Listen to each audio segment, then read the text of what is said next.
Assalamualaikum. My name is Samra Maqsood, your maths instructor from tutoria.pk. Today we discuss chapter number 8 of your first year maths book. आइए उसको शुरू कर लेते हैं.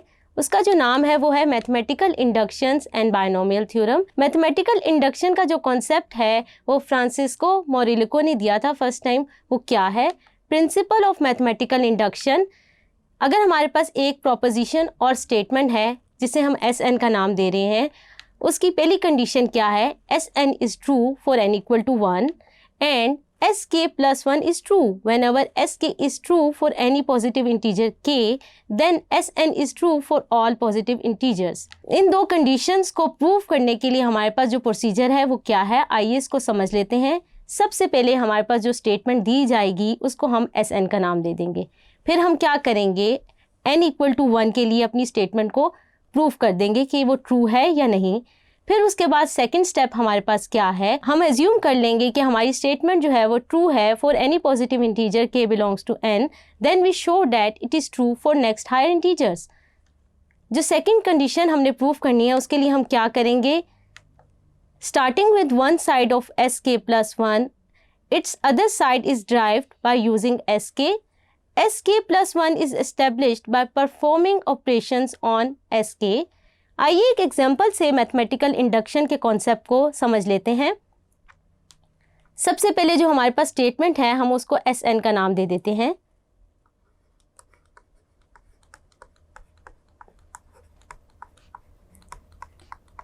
हमने अपनी स्टेटमेंट को sn का नाम दे दिया.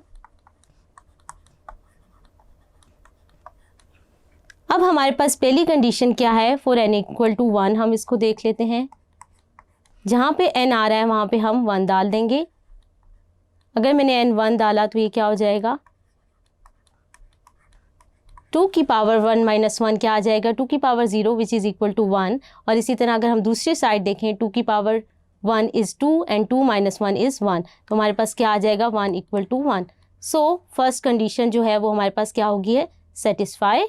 अब सेकंड कंडीशन हम देख लेते हैं, यहाँ लिख लेते हैं. Condition 1 is satisfied for n equal to k. अगर हम अपनी स्टेटमेंट लिख लें तो क्या हो जाएगी,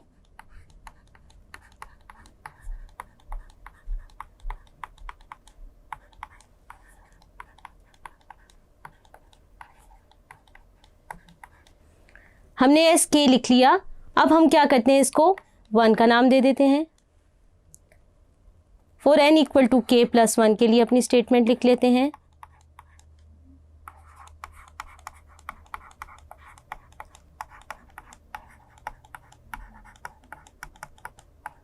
जहां हमारे पास n है वहां पे हम क्या पुट कर देंगे, k प्लस 1.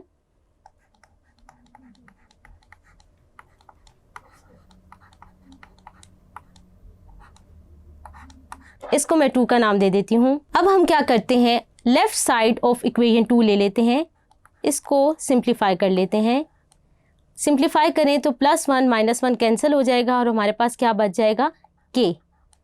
जो हमारे पास ये टर्म आ गई है 2k, ये हम ऐड कर देंगे दोनों साइड इक्वेशन 1 में. एडिंग लिख लेते हैं हम इसको, adding 2k on both side of equation 1. जब हम ऐड कर लेंगे तो हमारे पास क्या हो जाएगा, 1 plus 2 plus 4 plus 2k minus 1 plus 2k minus 1 plus 2k. अब हम ये राइट साइड, इसको मैं अगर इक्वेशन 3 का नाम ले लूँ तो राइट साइड ऑफ इक्वेशन 3 लेंगे और हम इसको राइट साइड ऑफ इक्वेशन 2 के बराबर प्रूफ कर देंगे. अगर मैं राइट साइड ले लूँ,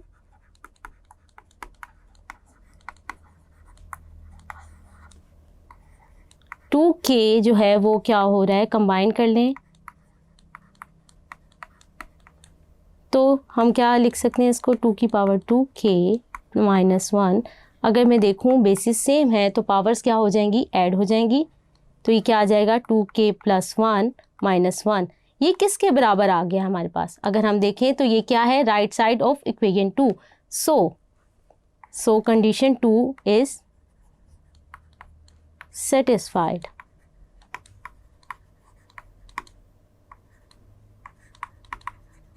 इसको हम लिख लेते हैं right side equal to right side of equation 2 जो हमने प्रूव करना था। नेक्स्ट हमारे पास है principle of extended mathematical induction. अभी तक हमने पॉजिटिव इंटीजर की बात की है। अगर हमारे पास इंटीजर पे रिस्ट्रिक्शन ना रहे, यानी इंटीजर हमारे पास नेगेटिव भी हो जाए, तो हम प्रिंसिपल ऑफ मैथमेटिकल इंडक्शन को कैसे अप्लाई करेंगे, आइए देख लेते हैं।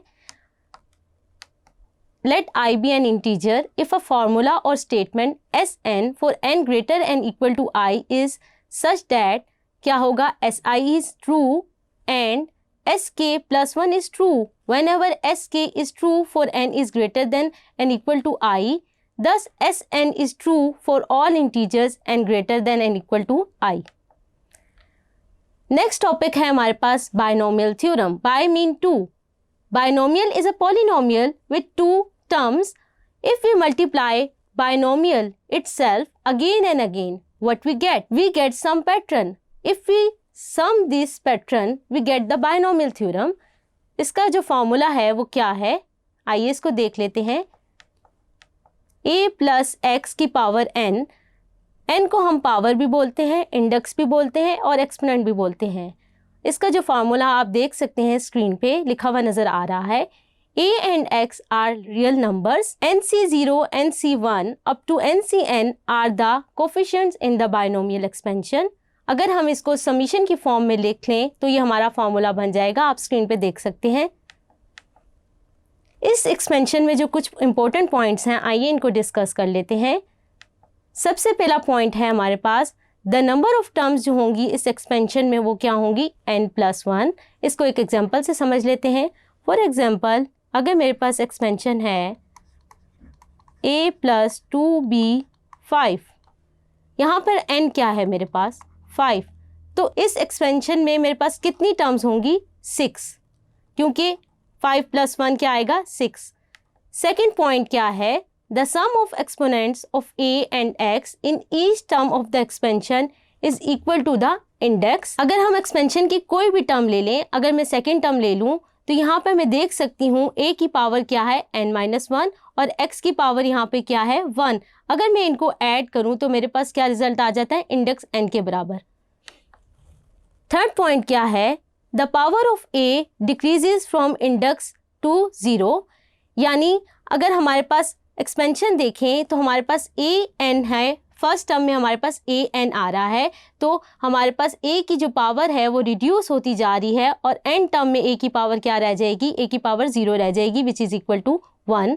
फोर्थ पॉइंट क्या है हमारे पास, the power of x increases from 0 to index. अगर हम अपनी बायनोमियल एक्सपेंशन देखें तो हम देखें हमारे पास फर्स्ट टर्म में x की पावर क्या है 0, वो इंक्रीज करते करते हमारे पास क्या हो जाएगी एंड टर्म में xn।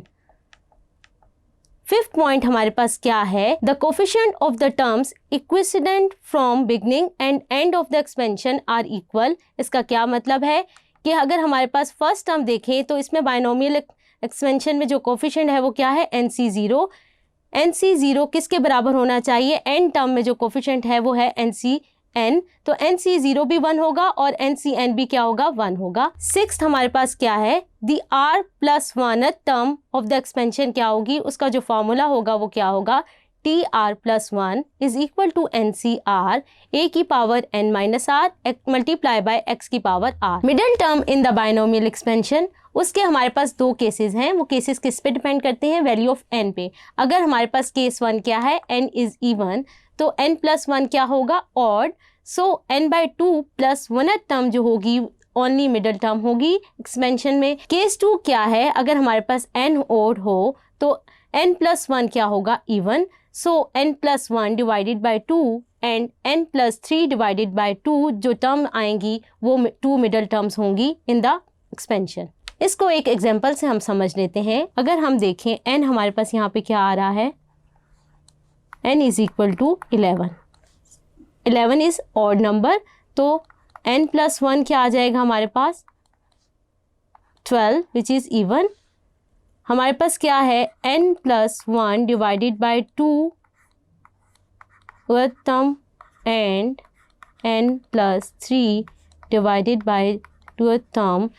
अगर मैं यहाँ से सॉल्व कर लूँ, n की वैल्यू डाल दूँ 11, 11 + 1 डिवाइडेड बाय 2, तो क्या आ जाएगा 6 टर्म एंड 7 टर्म जो होंगी वो हमारे पास क्या होंगी, 2 मिडल टर्म्स होंगी। उसको हम किससे निकालेंगे, जनरल फॉर्मूले से, TR+1, वो हमारे पास क्या है, NCR a⁻n - r r यहाँ पे क्या होगा 5 और 6।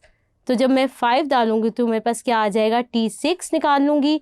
यहाँ पे जो R+1 टर्म वाला फॉर्मूला है उसमें पुट कर दें तो हमारे पास T6 और T7 निकल आएगा।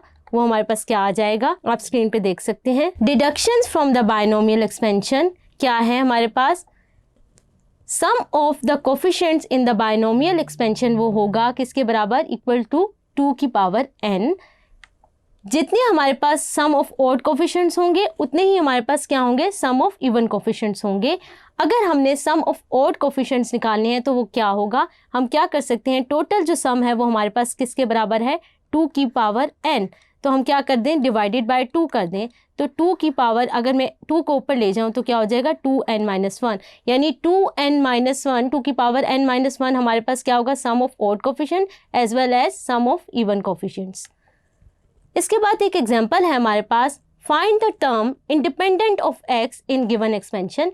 इंडिपेंडेंट टर्म का क्या मतलब है, x पे जो टर्म ना हो, यानी इंडिपेंडेंट का मतलब क्या है, x की पावर 0 निकालना है, वो वाली टर्म निकालनी है जहाँ पर x की पावर 0 हो, यानी x ना हो। तो हम अपना जनरल फॉर्मूला लिख लेते हैं, TR+1 = NCR a⁻n - r x की पावर r। a मेरे पास यहाँ पर क्या है, x क्या है यहाँ पर -2/x, n क्या है यहाँ पर 10, r मैंने अभी निकालना है। तो मैं क्या करती हूँ, इस फॉर्मूले में पुट कर देती हूँ, TR+1 ऐसे ही रहेगा, NCR क्या हो जाएगा 10 CR, a यहाँ पर क्या आ जाएगा, a हमारे पास x है, n की जगह मैं पुट कर दूंगी 10 - r, x की जगह पुट कर दूंगी -2/x r। अगर मैं इसको सिंप्लीफाई कर लूँ, बाकी टर्म्स ऐसे ही लिख लेते हैं, x 10 - r, यहाँ से मेरे पास अगर मैं x देखूँ ऊपर ले जाऊँ तो क्या आ जाएगा -r, और ये वाली टर्म हम अलग से लिख लेते हैं। अगर ये में x बेसिस सेम है, पावर शुड बी एडेड, तो मेरे पास क्या आ जाएगा, मैंने निकालना है x की पावर 0, तो मेरे पास यहाँ से क्या आ जाएगा, 10 - 2r किसके बराबर हो जाएगा, 0 के। तो जब मैं यहाँ से r निकालूंगी तो मेरे पास क्या आ जाएगा 5। मैं अपने जनरल फॉर्मूले में डाल लेती हूँ, यहाँ क्या आ जाएगा, TR+1 5 + 1 10 C5, यहाँ पर क्या हो जाएगा -2 की पावर r क्या 5, क्योंकि x 0 हो चुका है, तो यहाँ से रिजल्ट आ जाएगा -8064। अभी तक हमने बायनोमियल थ्योरम पढ़ा जब तक हमारे पास n जो है वो पॉजिटिव इंटीजर था। अगर हमारे पास n एक नेगेटिव नंबर हो और फ्रैक्शन हो तो हम क्या करेंगे, तो हमारा जो बायनोमियल थ्योरम है वो रिड्यूस हो जाएगा एक न्यू फॉर्मूले में। वो फॉर्मूला क्या है, when n is a negative integer और अ फ्रैक्शन देन 1 + x की power n is equal to 1 + nx plus n × n-1 over 2 factorial x square up to so on, provided that mod of x is less than 1। यानी ये series जो है ये क्या है, इस जो फॉर्मूले को हम क्या बोलते हैं, बायनोमियल सीरीज़। ये सीरीज़ कब कन्वर्जेंट होगी, जब हमारे पास mod of x क्या होगा, लेस देन 1। बायनोमियल सीरीज़ को यूज़ करते हुए हम अपनी एक एग्जांपल को सॉल्व करते हैं। हमारे पास एग्जांपल क्या है, अगर हमारे पास y गिवन है और हमने प्रूफ करना है इसको y² + 2y - 2 = 0 के लिए, तो हम क्या करेंगे, सबसे पहले हम ये वाली साइड ले लेते हैं। हम देखें अगर हमारे पास बायनोमियल सीरीज़ की फर्स्ट टर्म क्या है 1, तो मेरे पास यहाँ पे जो है 1 मिसिंग है, तो मैं क्या करूँगी, दोनों साइड पे 1 ऐड कर दूँगी इक्वेशन की। तो जब मैं 1 ऐड करूँगी तो मेरे पास ये क्या आ जाएगा, 1 + y 1 + 1/3 + 1, बाकी टर्म्स को मैं ऐसे ही लिख लेती हूँ अप टू सोन। अगर मैं अपनी बायनोमियल सीरीज से कंपेयर करूं तो मेरे पास क्या है, अगर हम बायनोमियल सीरीज़ का फॉर्मूला भी लिख लें तो वो क्या है, 1 + nx + n × n-1 / 2 factorial x² up to so on.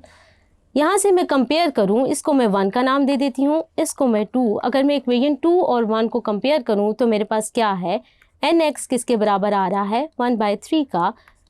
अगर मैं x लिख लूँ ये क्या हो जाएगा, 1/3 n। इसी तरह अगर मैं सेकंड टर्म को सेकंड टर्म से कंपेयर करूँ तो वो क्या आ जाएगी, 2 फैक्टोरियल दोनों साइड पे कैंसिल आउट हो गया। इस इक्वेशन को हम x के लिए सॉल्व कर लेते हैं। x की वैल्यू हमने ऊपर फाइंड आउट की थी, वो क्या थी, 1/3n, वो भी पुट कर देते हैं। अब इस इक्वेशन को हम किसके लिए सॉल्व करेंगे, n के लिए। बाकी टर्म्स हम लिख लेते हैं, तो ये क्या हो जाएगा, 3 और 3 का स्क्वायर कैंसिल हो जाएगा, तो हमारे पास यहाँ पे क्या बच जाएगा, 1/3 x, और यहाँ पे क्या है, स्क्वायर, तो ये क्या आ जाएगा, 9n², n से कैंसिल आउट हो जाएगा, 3, तो हमारे पास क्या बन जाएगा, अगर हम देखें तो हमारे पास क्या आ रहा है, n-1 / 9n = 1/3। अगर हम इसको सॉल्व कर लें तो हमारे पास n क्या आ जाता है, -1/2। अगर हमारे पास n -1/2 आ गया तो हम x क्या आ जाएगा हमारे पास, -2/3। अगर हम इसको अपने बायनोमियल फॉर्मूले में पुट कर दें, 1 + x⁴n, 1 + x क्या आया था मेरे पास, -2/3, n क्या आया था, -1/2। अगर मैं इसको सॉल्व कर लूँ तो ये मेरे पास क्या आ जाएगा, √3। अगर मैं देखूँ इक्वेशन 1 मेरे पास किसके बराबर थी, क्योंकि हमारे पास इक्वेशन 1 की लेफ़्ट साइड बराबर हैं, तो हम क्या लिख सकते हैं, 1 + y = √3। अगर मैं क्या करूं, इक्वेशन की दोनों साइड पे स्क्वायर ले लूं, स्क्वेयरिंग ऑन बोथ साइड, तो मेरे पास क्या आ जाएगा, √3 का स्क्वायर साथ कैंसिल हो जाएगा। तो अगर मैं स्क्वायर ओपन भी कर लूं, a + b होल स्क्वायर का फॉर्मूला लगा लूं तो क्या आ जाएगा, और 3 को मैं उस साइड पे ले जाऊं तो मेरे पास क्या रिजल्ट आ जाएगा, -3 हो जाएगा, तो उस साइड पे तो ये क्या आ जाएगा, -2 = 0। हमने यही प्रूव करना था। होप सो आपको चैप्टर 8 की समरी समझ आई होगी। अब तक के लिए अपनी इंस्ट्रक्टर समरा मकसूद को tutoria.pk से इजाज़त दीजिए। अल्लाह हाफिज़।